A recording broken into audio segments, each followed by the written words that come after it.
మనిషి జీవితం విచిత్రమైనది. మనం మంచి యవ్వనంలో ఉన్నప్పుడు కావలసినంత సమయం, శక్తి ఉంటాయి, కానీ డబ్బు ఉండదు. ఒక స్థాయిలో ఉండి డబ్బు సంపాదించినప్పుడు మనకు కావలసినంత శక్తి ఉన్నప్పుడు ఎంజాయ్ చేయడానికి కావలసినంత సమయం ఉండదు.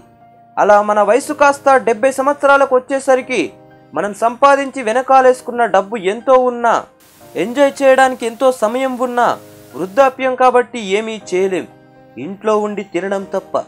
కాబట్టి కష్టపడాలన్నా ఈ క్షణమే, ఆనందించాలన్నా ఈ క్షణమే, బ్రతకాలన్నా ఈ క్షణమే, బ్రతికించాలన్నా ఈ క్షణంలోనే. ఎందుకంటే నిన్న నీది కాదు, ఎందుకంటే ఆ క్షణం గడిచిపోయింది కాబట్టి. రేపు నీది కాదు, ఆ క్షణం ఎలా ఉంటుందో ఊహించలేవు కాబట్టి. ఈ క్షణం ఏం చేస్తున్నాం, ఏం చేయాలో ఆలోచించు. ఎందుకంటే మనం చనిపోయాక మన ఆత్మ పైకి పోతుంది, దేహం మట్టిలో కలుస్తుంది, కానీ పేరు మాత్రం మధ్యలో నిలిచిపోతుంది. అందుకే ప్రాణాన్ని, దేహాన్ని కాపాడుకునే ముందు నీ పేరును కూడా కాపాడుకో.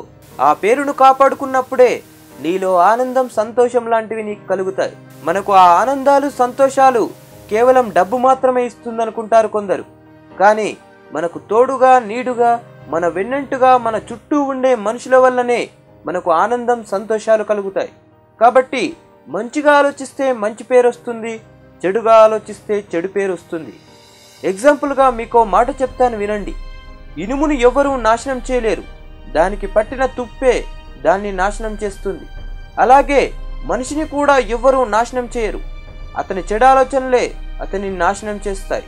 ఆ చెడాలోచనల్లో ఒకటి చెప్తాను వినండి. ఎవరు చూడట్లేదని తప్పు చేయకు, అందరూ చేస్తున్నారని అప్పు చేయకు. అవి రెండు జీవితంలో పెద్ద ప్రమాదం. జై హింద్.